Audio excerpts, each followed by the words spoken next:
सभी भक्तजनों को मेरा निवन प्रणाम। राम राम, जय श्री कृष्णा। पूनम सिहाग की दुनिया में आप सभी का बहुत बहुत स्वागत है। हम श्री रामचरितमानस का पाठ कर रहे हैं। कल हमने 13वें विश्राम तक की कथा में श्रवण किया था कि राजा दशरथ जी द्वारा राम को युवराज बनाने के लिए आदेश, युवराज का पद देने के लिए आदेश दिया। सारे अयोध्यावासी प्रसन्न हुए और राम जी के राज तिलक की तैयारियां शुरू कर दी गई। सभी तरफ खुशी का माहौल था, परंतु देवताओं ने देवी सरस्वती से प्रार्थना की। तब सरस्वती माता ने रानी कैकेयी की दासी मंथरा की बुद्धि फेर दी। दासी मंथरा ने कैकेयी को राम और रानी कौशल्या के विरुद्ध बहुत ज्यादा भड़काया। रानी कैकेयी कोप भवन में चली जाती है। वहां राजा दशरथ उसे मनाने के लिए आते हैं। तब कैकेयी अपने को राजा दशरथ के द्वारा दिए गए 2 वचनों की याद दिलाती है। तब राजा उसे कहते हैं कि मैं अपने भुलक्कड़पन के कारण भूल गया। तुम चाहो तो वो 2 वरदान की जगह 4 वरदान मांग सकती हो। महाराज दशरथ ने श्री राम जी की सौगंध खाई। तब कैकेयी बहुत प्रसन्न होती है। आगे की कथा हम आज श्रवण करेंगे। रानी कैकेयी बोली, हे प्राण प्यारे, सुनिए, मेरे मन को भाने वाला एक वर तो दीजिए, भरत को राज तिलक, और हे नाथ, दूसरा वर मैं हाथ जोड़कर मांगती हूँ, मेरा मनोरथ पूरा कीजिए। तपस्वियों के वेश में विशेष उदासीन भाव से राजा और कुटुंब आदि की ओर से भली भांति उदासीन होकर विरक्त मुनियों की भांति राम 14 वर्ष तक वन में निवास करे। कैकेयी के कोमल विनय युक्त वचन सुनकर राजा के हृदय में ऐसा शोक हुआ जैसे चंद्रमा की किरणों के स्पर्श से चकवा विकल हो जाता है। राजा सहम गए, उनसे कुछ कहते न बना। मानो बाज वन में बटेर पर झपटा हो। राजा का रंग बिल्कुल उड़ गया, मानो ताड़ के पेड़ को बिजली ने मारा हो। जैसे ताड़ के पेड़ पर बिजली गिरने से वह झुलसकर बदरंगा हो जाता है, वही हाल राजा का हुआ। माथे पर हाथ रखकर दोनों नेत्र बंद करके राजा ऐसे सोच करने लगे मानो साक्षात सोच ही शरीर धरकर सोच रहा हो।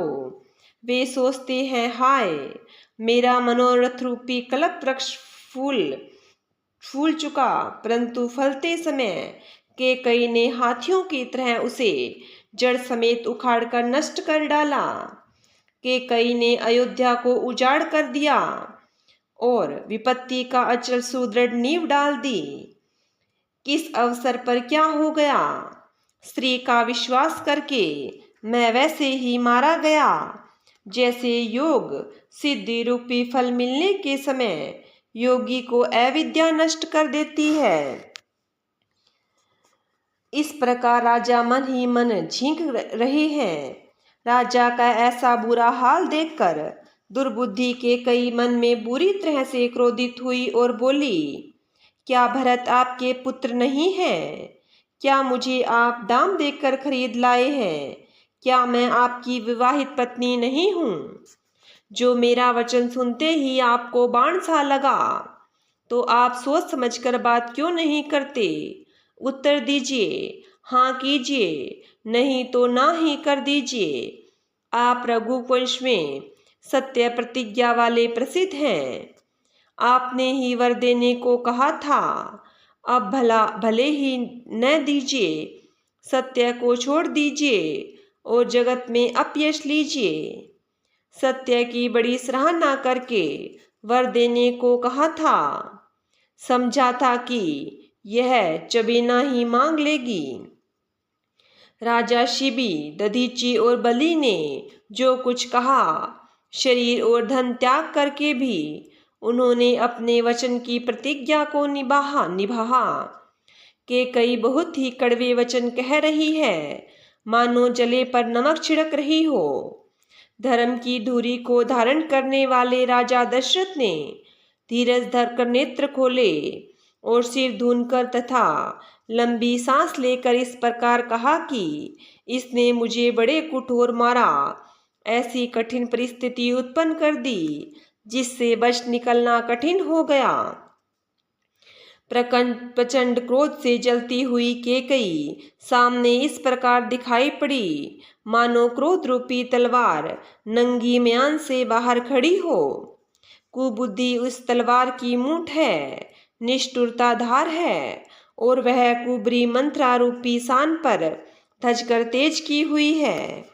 राजा ने देखा कि यह तलवार बड़ी ही भयानक और कठोर है और सोचा, क्या सत्य ही मेरा जीवन यह ले लेगी। राजा अपनी छाती करड़ी करके बहुत ही नम्रता के साथ उस कैकेयी को प्रिय लगने वाली वाणी बोले, हे प्रिय, हे भीरु, विश्वास और प्रेम को नष्ट करके ऐसी बुरी तरह के वचन कैसे कह रही हो। मेरे तो भरत और रामचंद्र 2 आंखें अर्थात एक से है, यह मैं शंकर जी को साक्षी मानकर सत्य कहता हूँ। मैं अवश्य सवेरे ही दूध भेजूंगा। दोनों भाई भरत शत्रुघ्न सुनते ही तुरंत आ जाएंगे। अच्छा दिन शुभ मुहूर्त सुधवाकर सब तैयारी करके डंका बजाकर मैं भरत को राज्य दे दूंगा। राम को राज्य का लोभ नहीं है और भरत पर उसका बड़ा ही प्रेम है। मैं ही अपने मन में बड़े छोटे का विचार करके राजनीति का पालन कर रहा था, बड़े को राज तिलक देने जा रहा था। राम की 100 बार सौगंध खाकर मैं स्वभाव से कहता हूँ कि राम की माता कौशल्या ने इस विषय में मुझसे कभी कुछ नहीं कहा। अवश्य ही मैंने तुमसे बिना पूछे यह सब किया।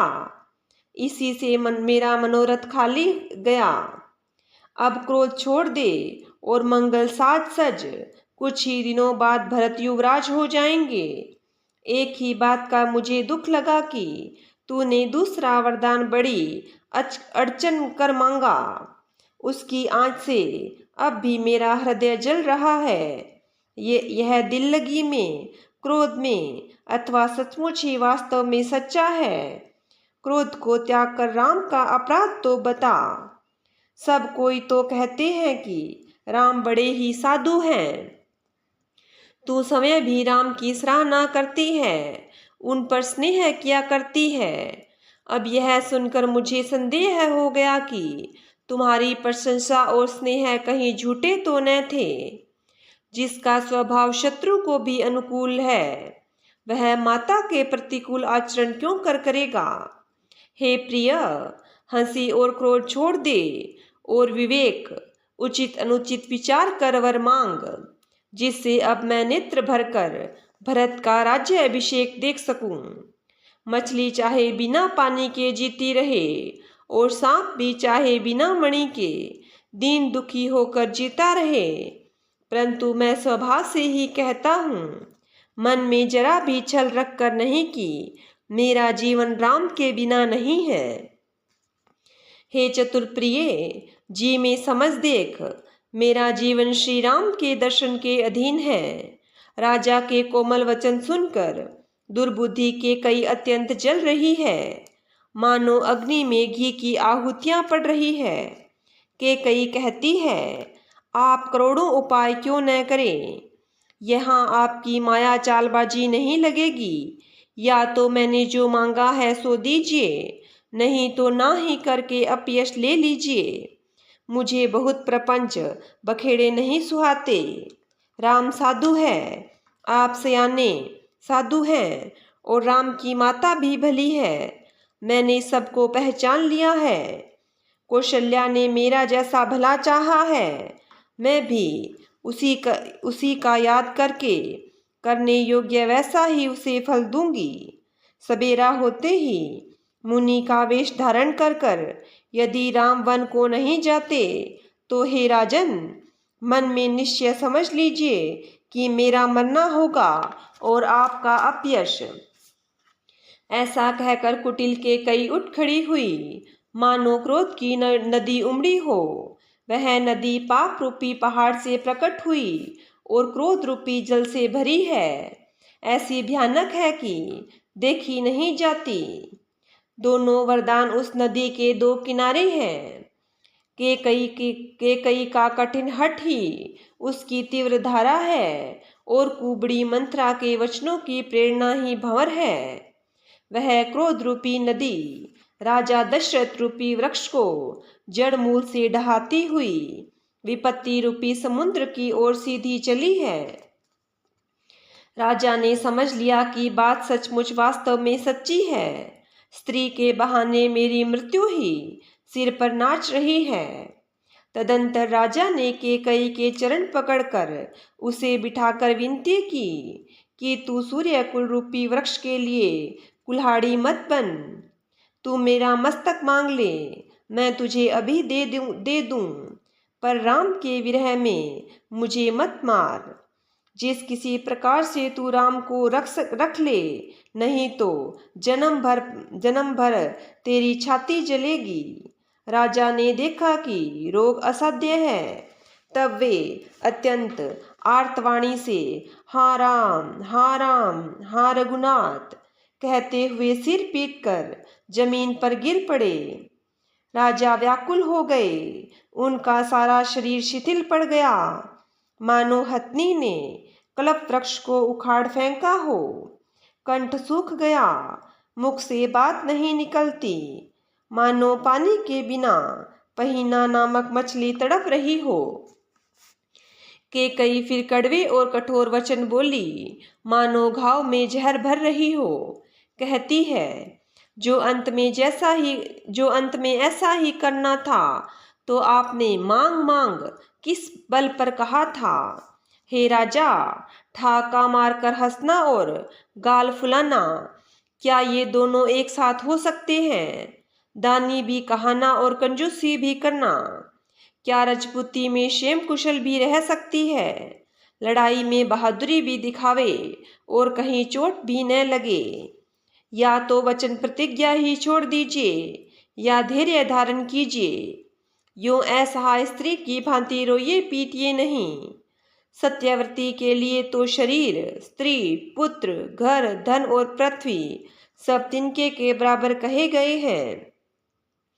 केकई के मर्म भेदी वचन सुनकर राजा ने कहा कि तू चाहे जो कह, तेरा कुछ भी दोष नहीं है। मेरा काल तुझे मानो पिशाच होकर लग गया है, वही तुझसे यह सब कहला रहा है।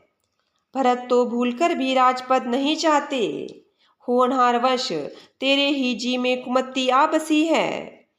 यह सब मेरे पापों का परिणाम है, जिससे कुसमय बेमौके विधाता विपरीत हो गया। तेरी उजाड़ी हुई यह सुंदर अयोध्या फिर भली भांति बसेगी और समस्त गुणों के धाम श्री राम की प्रभुता भी होगी। सब भाई उनकी सेवा करेंगे और तीनों लोकों में श्री राम की बड़ाई होगी। केवल तेरा कलंक और मेरा पछतावा मरने पर भी नहीं मिटेगा। यह किसी तरह नहीं जाएगा। अब तुझे जो अच्छा लगे वही कर। मुँह छिपाकर मेरी आंखों की ओट जा बैठ, अर्थात मेरे सामने से हट जा, मुझे मुँह न दिखा। मैं हाथ जोड़कर कहता हूँ कि जब तक मैं जीता रहूं तब तक फिर कुछ न कहना, अर्थात मुझसे न बोलना। अरे अभागिनी, फिर तू अंत में पछताएगी जो तू तांत के लिए गाय को मार रही है।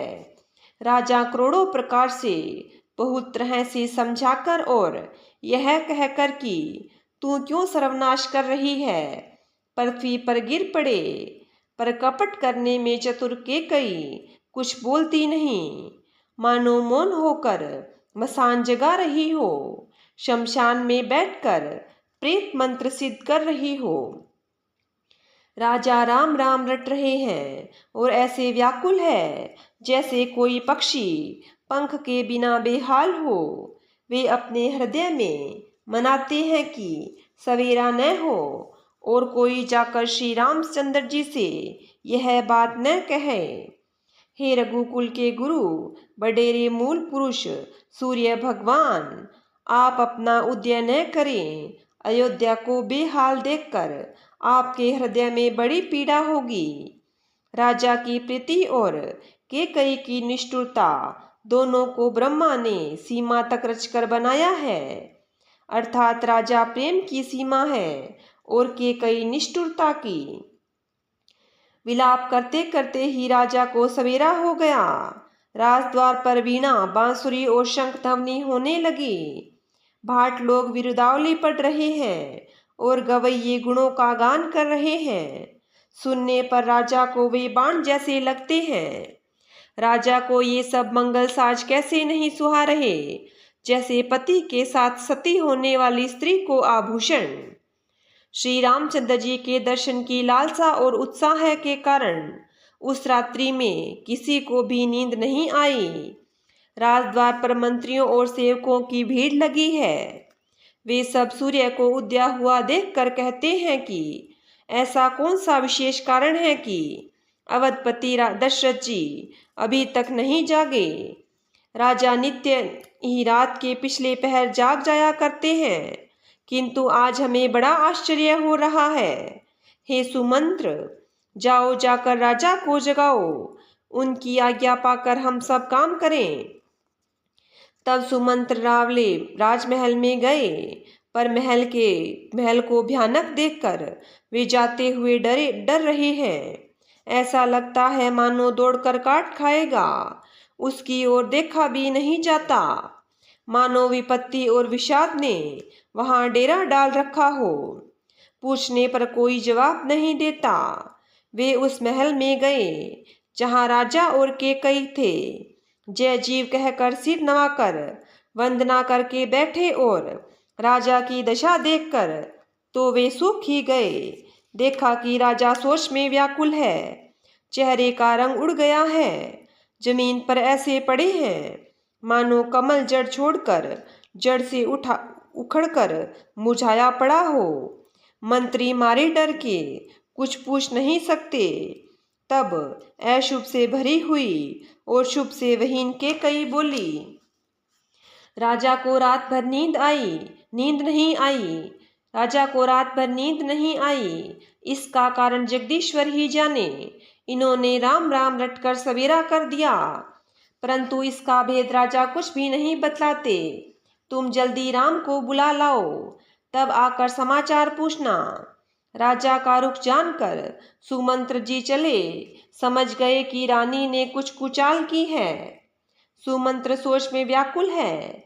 रास्ते पर पैर नहीं पड़ता, आगे बढ़ा ही नहीं जाता। सोचते हैं राम जी को बुलाकर राजा क्या कहेंगे। किसी तरह हृदय में धीरज धरकर वे द्वार पर गए। सब लोग उनको मन मारे उदास देखकर पूछने लगे। सब लोगों का समाधान करके किसी तरह समझा बुझाकर सुमंत्र वहां गए जहां सूर्यकुल के तिलक श्री रामचंद्र जी थे।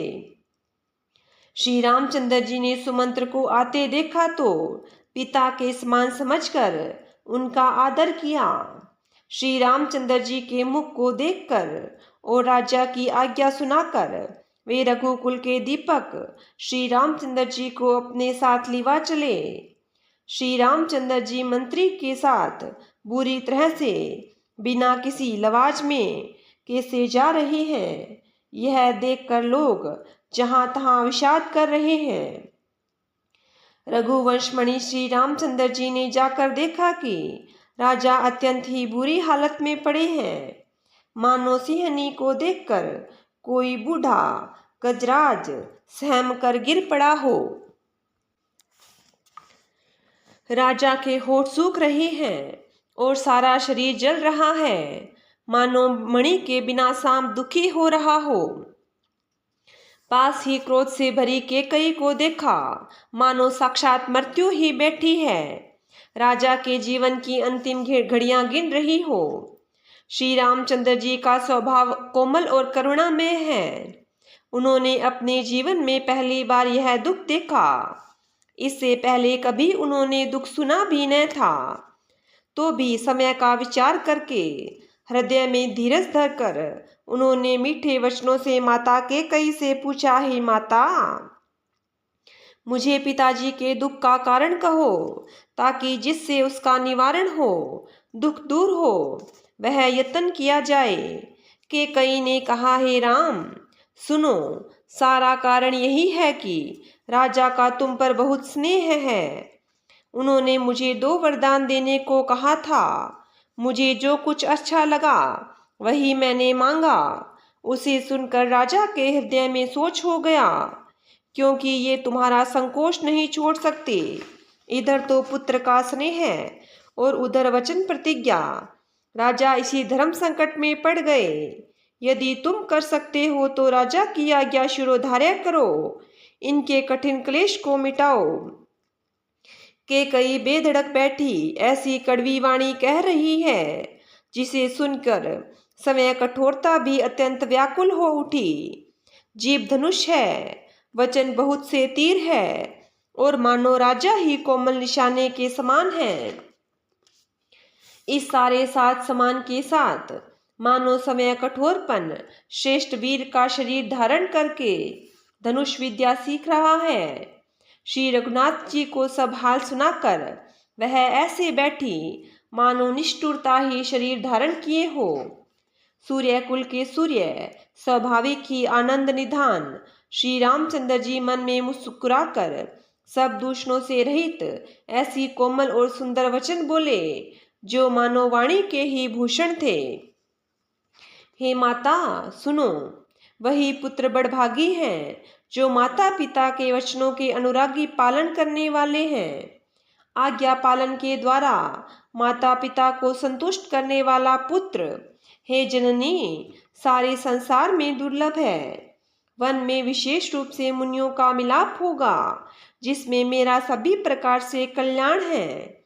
उसमें भी फिर पिताजी की आज्ञा और हे जननी तुम्हारी सम्मति है, और प्राण प्रिय भरत राज्य पावेंगे। इन सभी बातों को देखकर यह प्रतीत होता है कि आज विधाता सब प्रकार से मुझे सम्मुख है, मेरे अनुकूल है।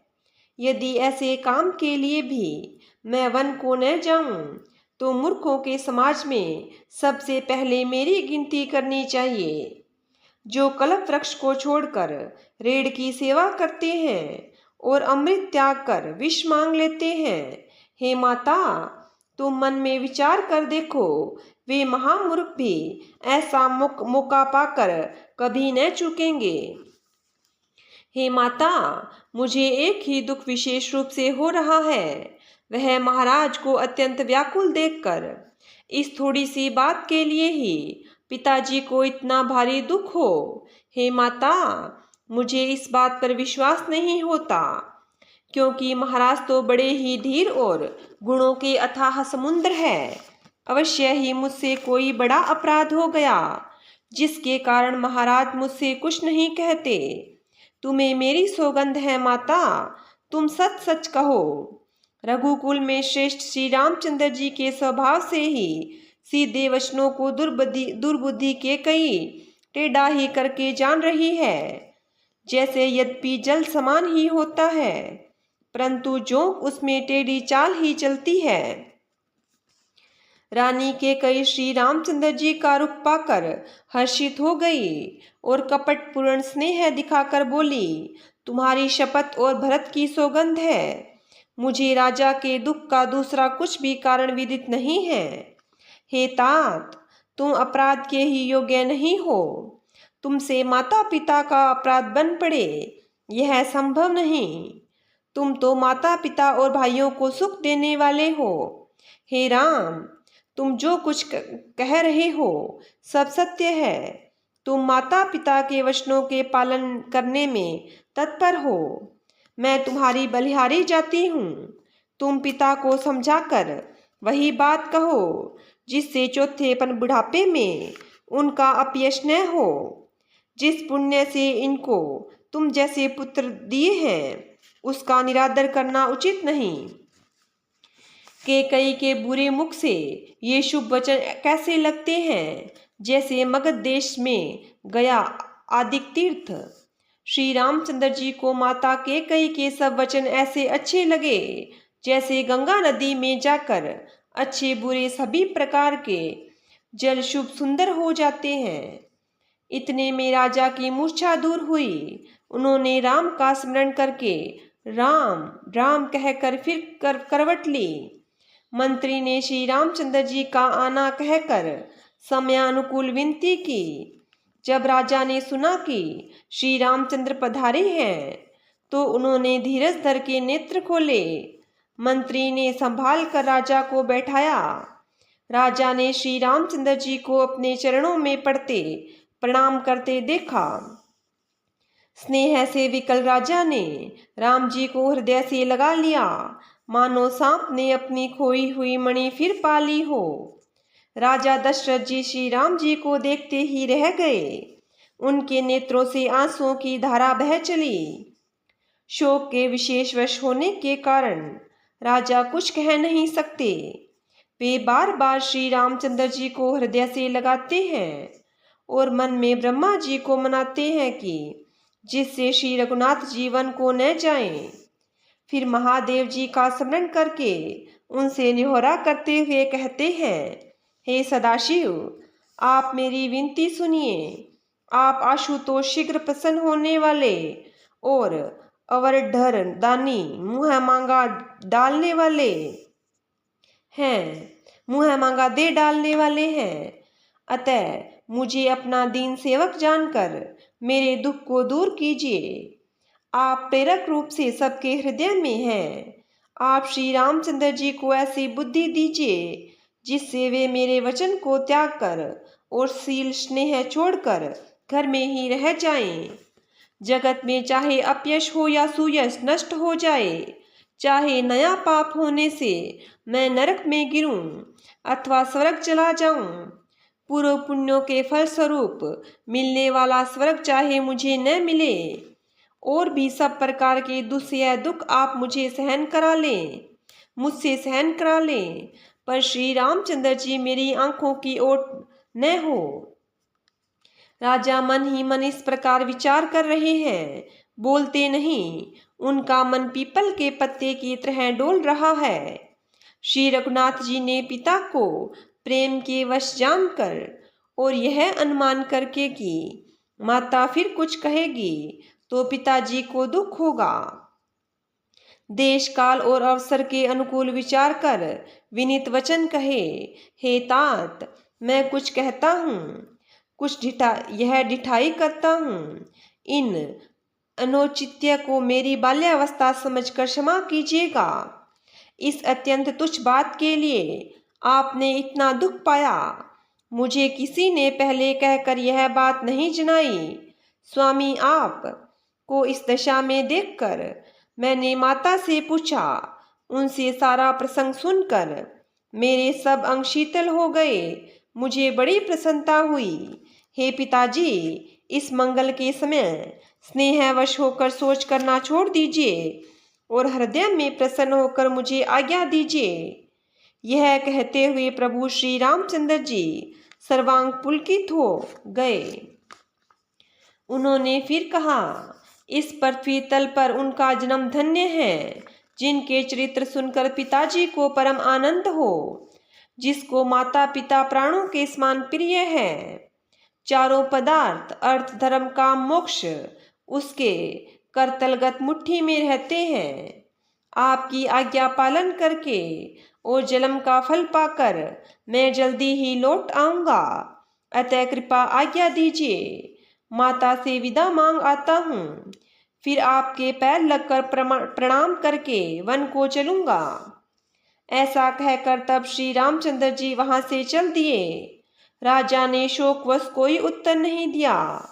वह बहुत ही तीखी अप्रिय बात नगर भर में इतनी जल्दी फैल गई, मानो डंक मारते ही बिच्छू का विष सारे शरीर में चढ़ गया हो। इस बात को सुनकर सभी स्त्री पुरुष ऐसे व्याकुल हो गए जैसे दावानल वन में आग लगी देखकर बैल और वृक्ष मुरझा जाते हैं। जो जहाँ सुनता है वह वहीं सिर धुनने पीटने लगता है। बड़ा विषाद है, किसी को धीरज नहीं बनता।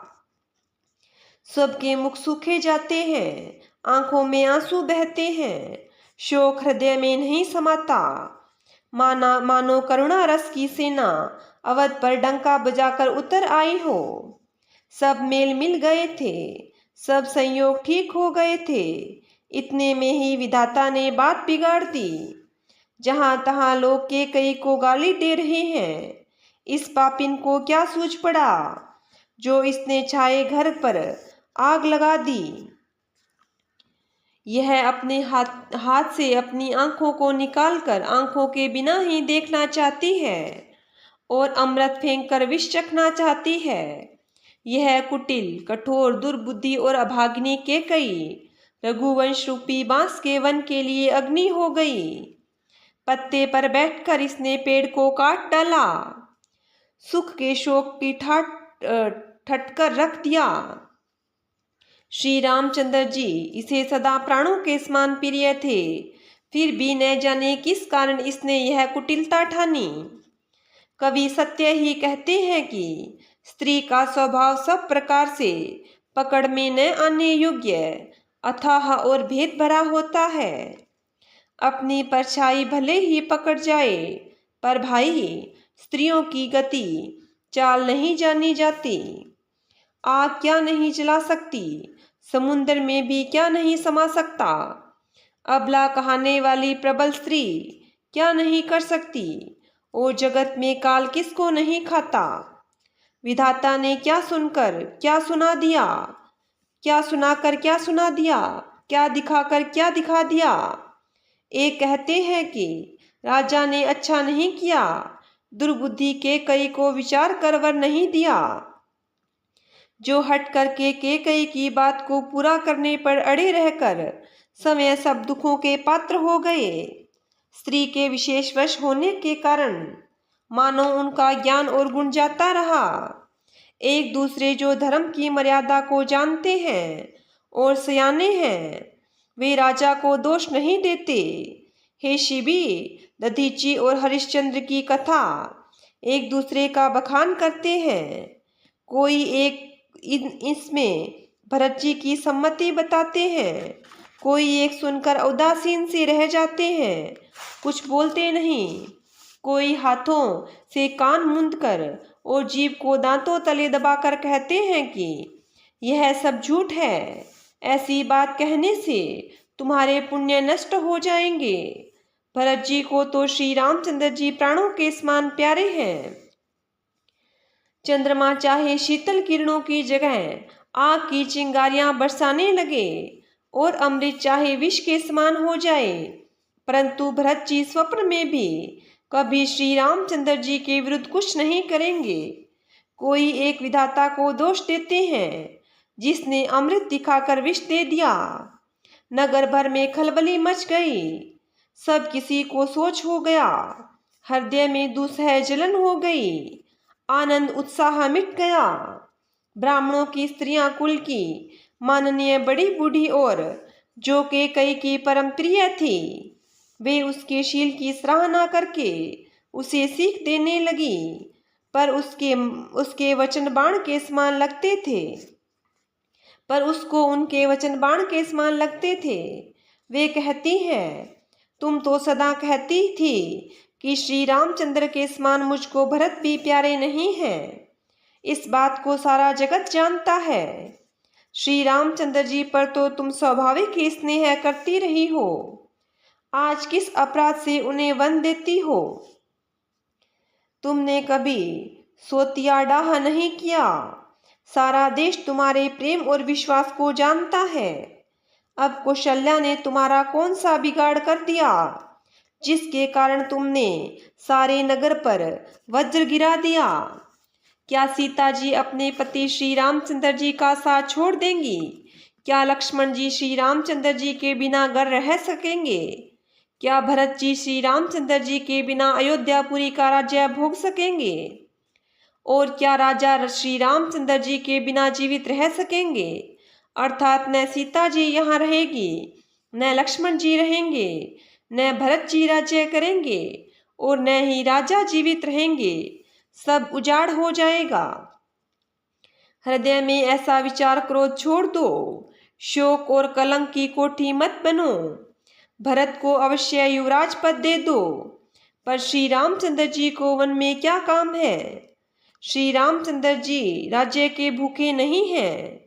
वे धर्म की धुरी को धारण करने वाले और विषय रस से रूखे हैं, अर्थात उनमें विषयाशक्ति है ही नहीं।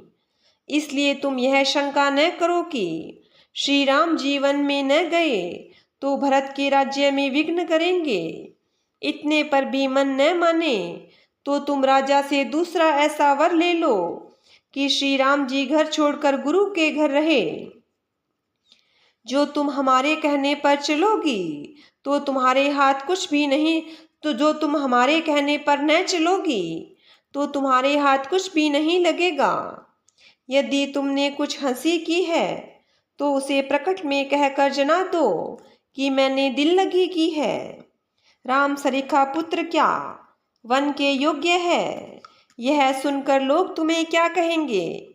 जल्दी उठो और वही उपाय करो जिस उपाय से इस शोक और कलंक का नाश हो। जिस तरह नगर भर का शोक और तुम्हारा कलंक मिटे, वही उपाय करके कुल की रक्षा कर वन जाते हुए श्री राम जी को हट करके लौटा ले। दूसरी कोई बात न चला।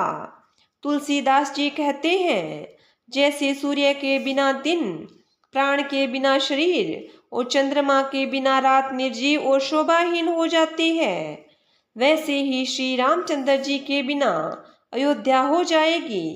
हे भामिनी, तू अपने हृदय में इस बात को समझ विचार करके देख तो सही।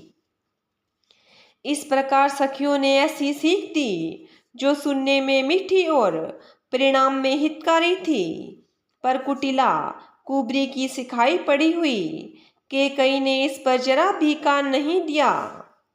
कैकेयी कोई उत्तर नहीं देती, वह दुसह्य क्रोध के मारे रुखी हो रही है।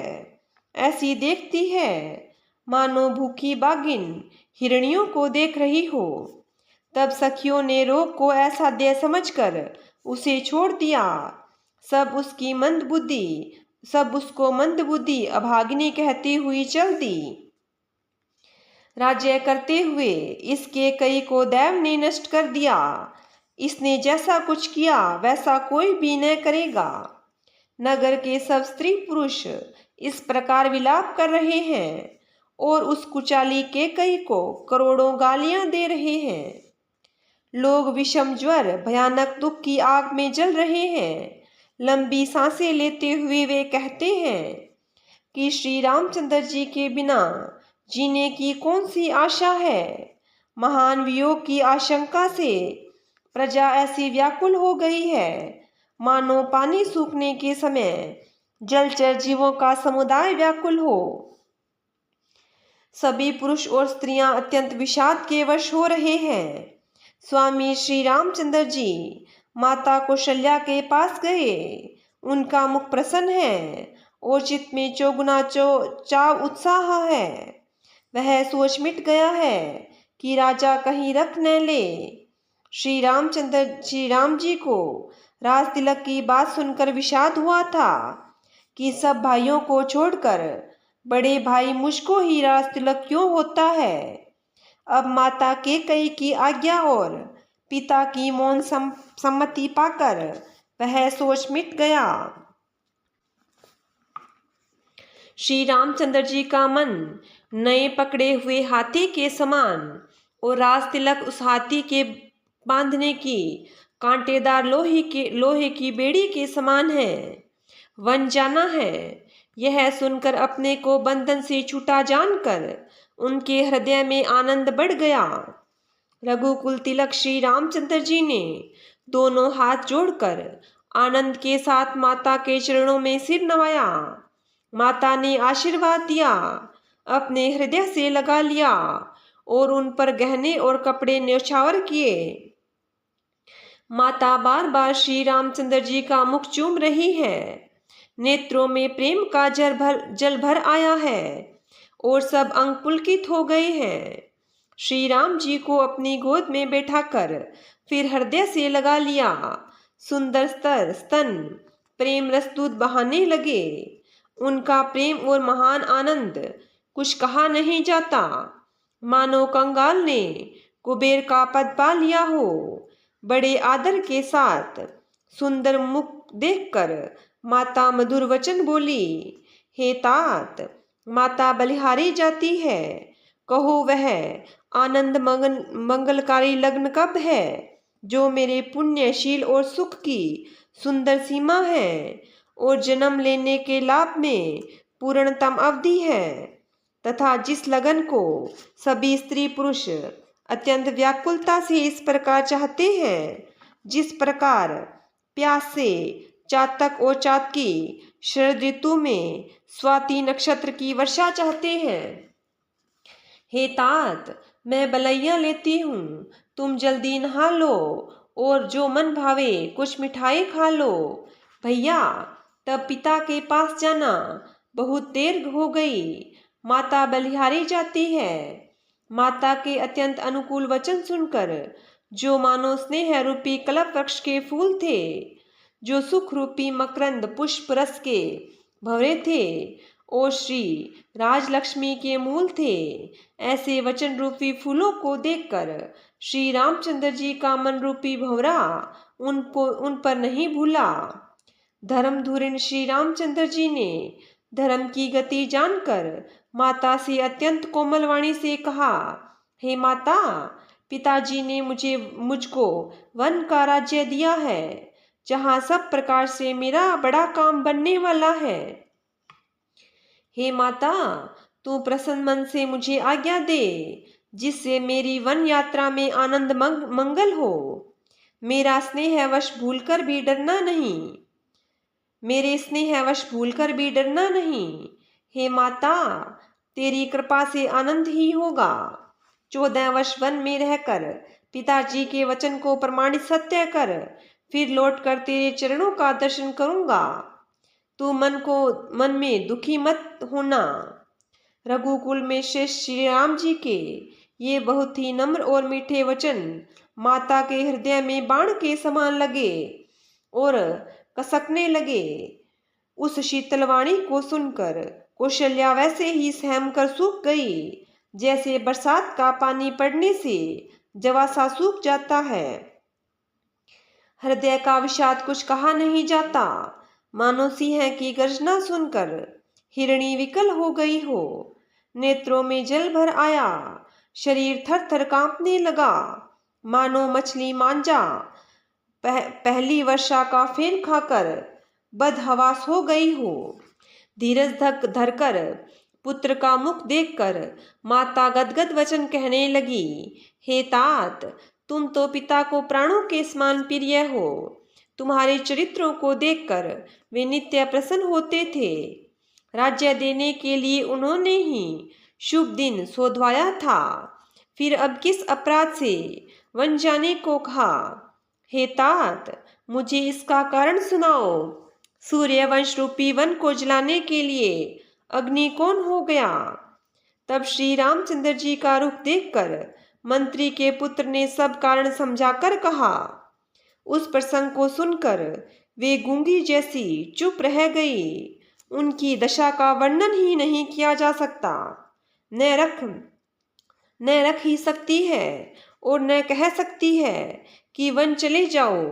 दोनों ही प्रकार से हृदय में बड़ा भारी संताप हो रहा है। मन में सोचती है कि देखो, विधाता की चाल सदा सबके लिए टेढ़ी होती है। लिखने लगे चंद्रमा और लिख गया राहु। धर्म और स्नेह दोनों ने कौशल्या जी की बुद्धि को घेर लिया। उनकी दशा सांप छछूंदर की सी हो गई।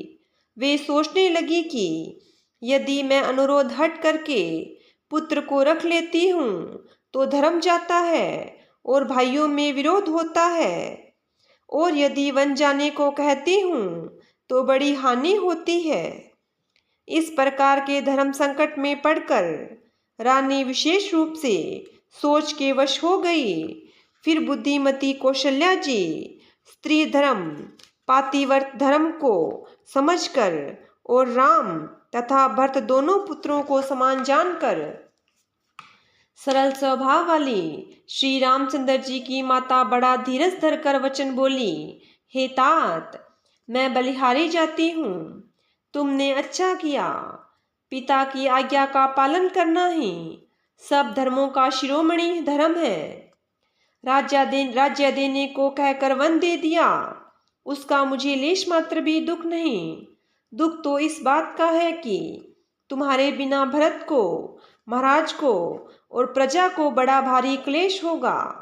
हे तात, यदि केवल पिताजी की ही आज्ञा हो तो माता को पिता से बड़े जानकर वन को मत जाओ, किंतु यदि माता पिता दोनों ने वन जाने को कहा हो तो वन तुम्हारे लिए सैकड़ों अयोध्या के समान है। वन के देवता तुम्हारे पिता होंगे और वन देवियां माता होंगी। वहां के पशु पक्षी तुम्हारे चरण कमलों के सेवक होंगे। राजा के लिए अंत में तो वनवास करना उचित ही है। केवल तुम्हारी सुकुमार अवस्था देखकर हृदय में दुख होता है। हे रघुवंश के तिलक, वन बड़ा भाग्यवान है और यह अवध अभागी है जिसे तुमने त्याग दिया। हे पुत्र, यदि मैं कहूँ कि मुझे भी साथ ले चलो तो तुम्हारे हृदय में संदेह होगा कि माता इसी बहाने मुझे रोकना चाहती है। हे पुत्र, तुम सभी के परम प्रिय हो, प्राणों के प्राण और हृदय के जीवन हो। वही प्राणाधार तुम कहते हो कि माता, मैं वन में जाऊं और मैं तुम्हारे वचनों को सुनकर बैठी पछताती हूँ। यह सोचकर झूठा स्नेह बढ़ाकर मैं हट नहीं करती। बेटा, मैं बलैया लेती हूँ। माता का नाता मानकर मेरी सुध भूल न जाना। हे गोसाई, सब देव और पितर तुम्हारी वैसी ही रक्षा करे जैसे पलके आंखों की रक्षा करती है। तुम्हारे वनवास की अवधि 14 वर्ष जल है, प्रियजन और कुटुंबी मछली है। तुम दया की खान और धर्म की धुरी को धारण करने वाले हो। ऐसा विचार कर वही उपाय करना जिसमें सबके जीते जी तुम आ मिलो। मैं बलिहारी जाती हूँ। तुम सेवकों, परिवार वालों और नगर भर को अनाथ करके सुखपूर्वक वन को जाओ। आज सबके पुण्यों का फल पूरा हो गया। कठिन काल हमारे विपरीत हो गया। इस प्रकार बहुत विलाप करके और अपने को परम अभागिनी जानकर माता श्री रामचंद्र जी के चरणों में लिपट गई। हृदय में भयानक दुसह संताप छा गया। उस समय की बहुविध विलाप का वर्णन नहीं किया जा सकता। श्री रामचंद्र जी ने माता को उठाकर हृदय से लगा लिया और फिर कोमल वचन कहकर उन्हें समझाया। उसी समय यह समाचार सुनकर सीता जी अकुला उठी और सास के पास जाकर उनके दोनों चरण कमलों की वंदना कर सिर नीचा करके बैठ गई। सास ने कोमल वाणी से आशीर्वाद दिया। वे सीता जी को अत्यंत सुकुमारी देखकर व्याकुल हो उठी। रूप की राशि और पति के साथ पवित्र प्रेम करने वाली सीता जी नीचा मुख करके बैठी सोच कर रही है। जीवननाथ प्राणनाथ वन को चलना चाहते हैं। देखें किस पुण्यवान से उनका साथ होगा। शरीर और प्राण दोनों साथ जाएंगे या केवल प्राण ही इनके साथ होगा। विधाता की करनी कुछ जानी नहीं जाती। सीता जी अपने सुंदर चरणों के नखों से धरती कुरेद रही है। ऐसा करते समय नुपुरों का जो शब्द हो रहा है, कवि उसका इस प्रकार वर्णन करते हैं, मानो प्रेम के वश होकर नुपुर यह विनती कर रहे हैं कि सीता जी के चरण कभी हमारा त्याग न करें। सीता जी सुंदर नेत्रों में जल बहा रही है।